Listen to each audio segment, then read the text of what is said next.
Bismillahirrahmanirrahim. Assalamualaikum warahmatullahi wabarakatuh. Innal hamdalillah nahmaduhu wa nasta'inuhu wa nastaghfiruh wa na'udzu billahi min syururi anfusina wa sayyiati a'malina. May yahdihillahu fala mudhillalah wa may yudlil fala hadiyalah. Asyhadu an la ilaha illallah wahdahu la syarikalah wa asyhadu anna Muhammadan abduhu wa rasuluh la nabiyya ba'dah. Allahumma shalli wa sallim ala sayyidina Muhammadin wa ala alihi wa sahbihi wa li ummatihi ila yaumil qiyamah. Amma ba'du. Masyaallah muslimin rahimakumullah. Dalam satu hadis Rasulullah SAW menyatakan tentang salat. As-salatu imaduddin, faman aqamaha faqad aqamaddin, wa man tarakaha faqad hadamaddin. Salat itu tiang agama. Siapa saja yang menegakkan sholat berarti dia menegakkan agamanya. Dan siapa saja yang meninggalkan sholat berarti dia menghancurkan agamanya. Hadis riwayat Baihaqi. Dari hadis ini bisa kita sadari kalau kedudukan sholat sangat penting. Bahkan sholat itu yang membedakan antara muslim dengan kafir. Sehingga bila seorang muslim meninggalkan sholat, maka dia sudah seperti orang kafir. Rasulullah SAW bersabda, "Man tarakas sholata muta'ammidan faqad kafara jiharan." Siapa saja yang meninggalkan sholat dengan sengaja, maka dia telah jelas-jelas kafir. Masyaallah muslimin rahimakumullah. Begitu penting sholat dalam kehidupan seorang muslim, berarti sholat itu memiliki pengaruh yang sangat besar. Pengaruh terpenting dari pelaksanaan sholat dalam kehidupan seorang muslim adalah tumbuh kemampuan pada dirinya untuk dapat mencegah jangan sampai melaksanakan perbuatan keji dan munkar.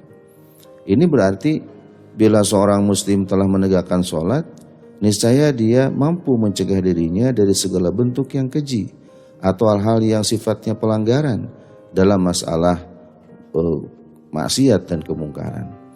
Allah Subhanahu wa taala berfirman, "Utlu ma uhiya ilaika minal kitab wa aqimis shalah.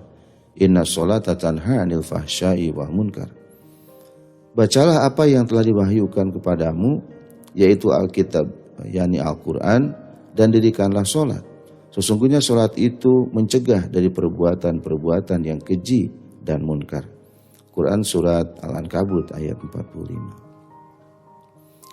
Masyaallah muslimin rahimakumullah, ada banyak hikmah yang bisa kita peroleh dari pelaksanaan ibadah sholat ini. Dalam kesempatan yang singkat ini, sekurang-kurangnya ada 4 hikmah yang perlu kita bahas agar bisa kita pahami dengan sebaik-baiknya. Sehingga diharapkan dari pemahaman hikmah-hikmah ini, kita bisa memperbaiki pelaksanaan sholat kita. Jadi bukan sekedar kita gugurkan kewajiban sholat kita, tetapi juga bisa kita laksanakan dengan penuh penghayatan yang membuat hikmahnya bisa kita terapkan dalam kehidupan sehari-hari. Keempat hikmah sholat itu adalah sebagai berikut. Yang pertama, sholat menjaga kebersihan lahir dan batin. Hal ini karena sholat harus dilaksanakan dalam keadaan bersih atau suci, baik bersih badan, pakaian, dan tempat sholat dari najis dan segala bentuk kotoran. Ini merupakan simbol dari keharusan seorang muslim untuk selalu menjaga kebersihannya. Apalagi dia harus menunaikan sholat sekurang-kurangnya 5 waktu dalam sehari semalam. Di samping itu, sholat juga bisa menjaga kebersihan batin. Karena sholat memang harus dilaksanakan dengan hati yang ikhlas. Oleh karena itu, tanpa keikhlasan, sholat yang sebenarnya ringan akan terasa sangat berat untuk dilaksanakan. Begitu juga dengan pelaksanaan ibadah yang lain. Orang yang bersih lahir dan batin adalah orang yang sangat dicintai Allah Subhanahu wa taala. Innallaha yuhibbut tawabina wa yuhibbul mutatahhirin. Sesungguhnya Allah mencintai orang-orang yang bertaubat dan mencintai orang-orang yang membersihkan diri.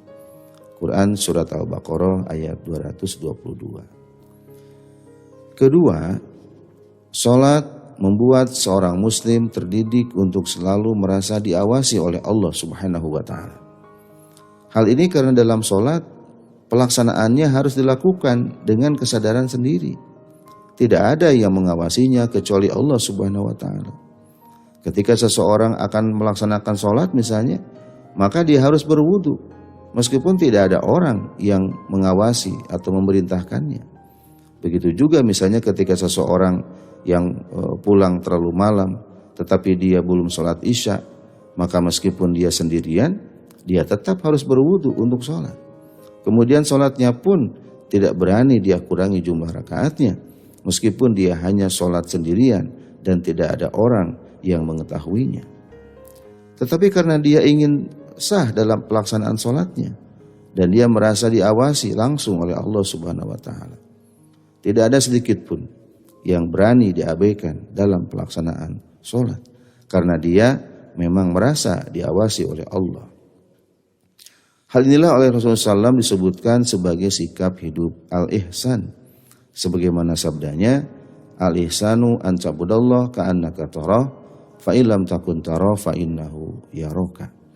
Ihsan itu adalah engkau beribadah kepada Allah seolah-olah engkau melihat Allah, dan jika engkau tidak melihat Allah, engkau yakin Allah melihatmu. Hadis riwayat Muslim. Ketiga, disiplin dalam soal penggunaan waktu. Hal ini karena memang sholat harus dilaksanakan pada waktu yang telah ditetapkan dan tidak boleh dikerjakan di luar waktu yang telah ditetapkan, baik sebelum maupun sesudahnya. Allah Subhanahu wa taala berfirman, "Innas sholata kanat 'alal mu'minina kitaban mauquta."